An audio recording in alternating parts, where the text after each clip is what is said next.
Audio Jungle.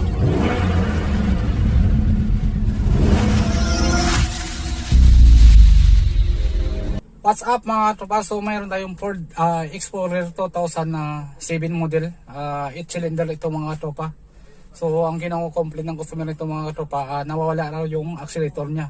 Tapos ignition off niya, tapos panda rin uli yung sakyan, saka siya nagkakaroon ng accelerator mga tropa. So, nung na-check ko sa computer mga tropa, ito yung lumabas na trouble code. P2135. Possibility error. Yan yung trouble code ng mga tropa. So mga tropa, ito yung possible cause niya mga tropa. TP sensor shorted internal to voltage reference. TP sensor harness is short to voltage.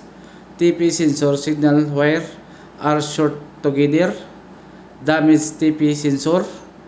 So yan mga tropa, ang pwedeng panggalingan ng problema ng sakyan yung nireklamo niya mga tropa. So yan ang check natin mga tropa. Titingnan natin sa data logger ng computer sa may scanner kung gumagana ba yung sensor niya. So mga tropa, punta tayo dito sa may data logger niya. Click natin yan. Tapos powertrain tayo. Engine. Check natin to.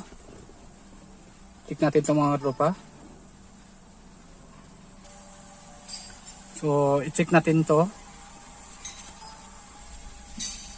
Tapos baba natin ito mga tropa. Hanapin natin yung TP1, TP2.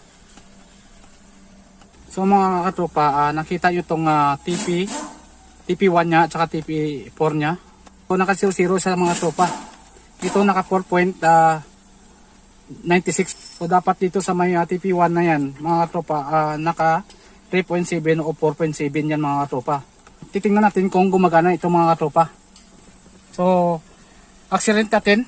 Yan. Naka yung patong yung paa natin dito sa accelerator. So accelerate natin mga tropa kung gumagana siya. So yung gumagana lang ay TP2. So tingnan nyo mga tropa, nakapako sa 00. So mga tropa, i-check mo natin yung electrical nito mga tropa. So mga tropa, dapat marunong kayo magbasa ng wiring diagram ng mga tropa. So ito yung TPS niya mga tropa. Ito yung TPS niya, tapos yung wiring niya is papunta dito sa may computer box. So bali apat na wiring lang to mga tropa. So ito yung i-check natin mga tropa. So mga tropa, ito muna, i-check muna natin yung TPS sensor niya. Titingnan natin yung resistance nito mga tropa. I-check natin ito sa may resistance. So yan po mga tropa, nakasit siya, titingnan siya. So mga tropa, titingnan muna natin yung resistance ng TPS sensor mga tropa. Ang minimum resistance ohms nito mga tropa is 1.100. Tapos ang maximum resistance ohms nito is 3.500. So, i-check muna natin kung ilan ba yung resistance nito mga tropa. So, bunutin natin yan. Tapos, i-check natin yung resistance. Ito yung TPS1 mga tropa. So, yan ang reading niya is 2.40. Ibig sabihin, ang resistance nito is okay. Yan. So, mga tropa, dagdag ko lang, ano ba ang TPS sensor? Ano ba yung function ng TPS sensor mga tropa? Ang TPS sensor mga tropa, ito yung nagbibigay ng signal voltage sa computer box kung nag-o-open ba yung throttle plate natin or tawag natin na is butterfly. Ngayon, ito naman si throttle, ito yung nag-re-regulate ng hangin na pumapasok sa engine. Ibig ko sabihin, ito yung throttle ang nag-re-regulate ng air fuel mixture ratio na pumapasok sa engine mga tropa. At siya ang nagko-control ng speed ng makina o speed ng sasakyan mga tropa. Pag may problema ang throttle nito mga tropa, ang possible cause nito is hard starting, walang accelerator, bagsak yung RPM. So ibig sabihin wala ang problema tong TPS sensor niya mga tropa. So i-check natin yung continuity ng harness mga tropa. So mga tropa, mag-check tayo ng continuity mga tropa. So mga katropa, kaya gumamit ako ng multimeter mga katropa para hindi na tayo mag-backlash ng harness mga katropa. Kasi yung harness ito mga katropa, pasikot-sikot. Ngayon kung babaklasan natin itong harness tapos isa-isahin natin, matatagalan tayo ng trabaho nito mga katropa. So ang gagawin natin mga katropa, yung cord ng multimeter mga katropa ay i-connect natin doon sa may connector ng TPS sensor. Kabit mo doon ng isa, tapos dito ka sa isa din. Dulo at dulo lang ang sikit ng mga tropa.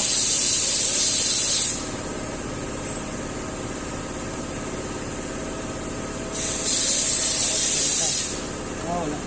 Susis na up natin. So, yan mga tropa. So, tumunog sa ibig sabihin wala siyang putol mga tropa. Ganito lang mag-check mga tropa. Actually, na-check ko na ito mga tropa. Kaya lang, hindi ko na-vlog kasi nung pag-check ako dahil nga busy ako mga tropa. So, pinakita ko lang. Tapos ito naman, tumunog siya mga tropa. Ito naman, ililipat mo naman ito mga tropa. Tapos, dito ka rin mag-check sa may puno. So, ito mga tropa. So, tumunog naman siya. Actually, na-check ko na ito mga tropa. So, na-check natin yung TPS sensor niya. Okay yung TPS sensor niya. So, ang may problema, computer mga tropa. Kaya nga tinanggal ko na yung computer mga tropa. So ipapakita, pag nandito yung computer, ipapakita ko pa rin kung paano mag-check ng reference voltage na galing sa computer papunta sa may TPS sensor mga tropa. So mga katropa, ito na yung computer niya na sikanhan na binili niya mga katropa. Ito yung dati yung computer. So ipapalitan natin ito ng binili niya na mga tropa. Hindi man bago itong computer na nabili niya, pero okay ito mga tropa. Pag nagpalit kayo ng computer box ng mga tropa, kailangan nyo ng dalawang susi. So kailangan nyo ipaprogram ito sa may IDS mga tropa. So kapit muna natin to, ipapakita ko sa inyo kung paano ipaprogram ito mga tropa. So kapit muna natin.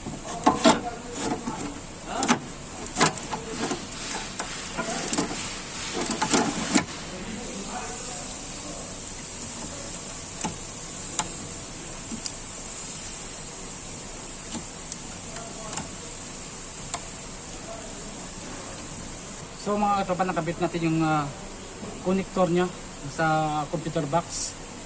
So ipoprogram natin ito mga katropa.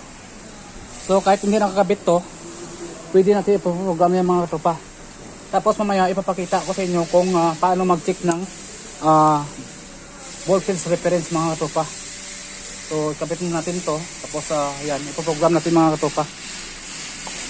So mga katropa, ito yung dalawang susi nya. Ito yung original nya mga katropa ng susi. Tapos nagpa-cut siya ng isang susi. Usually mga tropa sa Ford, pag nagpalit ka ng computer box, kailangan mo ng dalawang susi. So, ipaprogram natin ito mga tropa. So, punta tayo dito sa IDS mga tropa.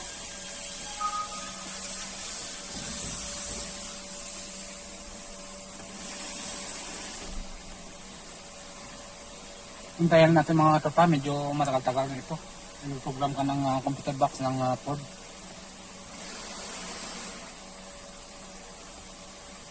Season on Adel.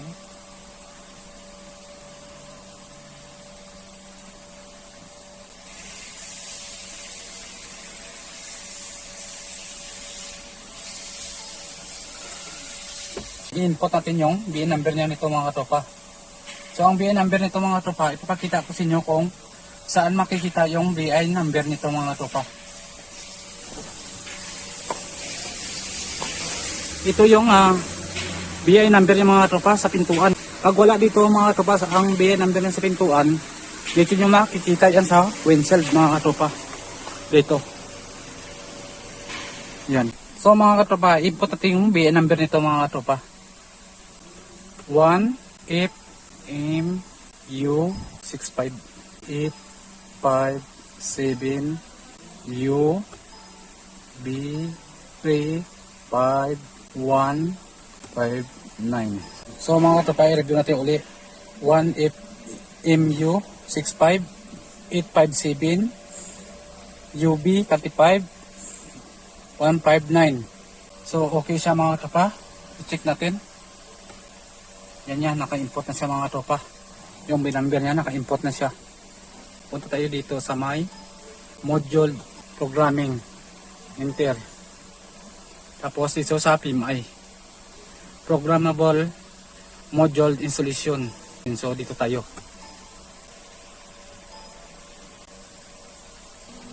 So ang sabi niya mga tropa, set ignition switch to off position. Si off natin. Off. Check. Check. Check. So mga tropa, yes natin. Ito yung bin number na in-input natin mga tropa. Yes. Check. Check. So ignition switch on natin mga tropa. So nagpo-program sa mga tropa, antayin natin. Set ignition switch to off position. Off natin. Tapos enter natin yan.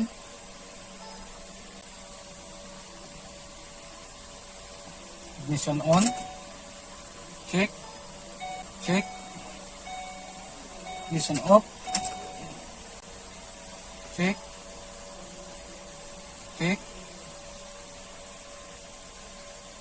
Check natin yan. Check. Off. Check. Switch on.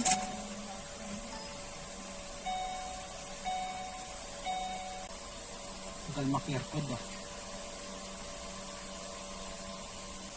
Ignition off. Ngayon mga tropa, tapos natin program yung computer box na. So pupunta naman tayo dito sa may body mga tropa. Dito sa security patch function.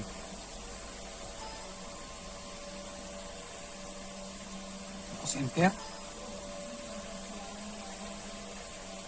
Ignition on.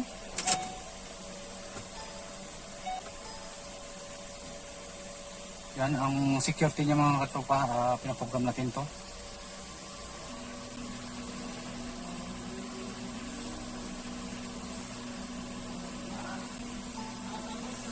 Security access guaranteed. Check.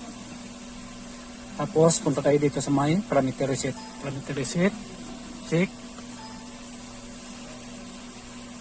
You need to key to start to vehicle. Yes. Ignition on. Check. Complete. So punta tayo dito sa may. Ngayon isaksak natin tong isang susi mga katropa. Ito yung bago na kinating niya. Sasak natin mga katropa. On. So mga katropa, start natin. So start na sa mga katropa. Kailang palyado kasi nga hindi natin nilagay yung post doon sa may map sensor niya. Check natin yung voltage reference niya. Lagay nyo dito sa may 12 volts. Ayun, i-check natin itong mga tropa. Pag nag-check kayo ng voltage reference mga tropa, kailangan naka-ignition on. Yung 5 volts reference niya mga tropa. So yan na, 5 volts reference niya mga tropa. So 5.06. Dati mga tropa, ang 5 volts reference niya, yung na-check ko, 2.2 lang. So mga tropa, test natin ito mga tropa. Tingnan natin kung may problema pa na iba mga tropa. So ngayon okay na siya mga tropa.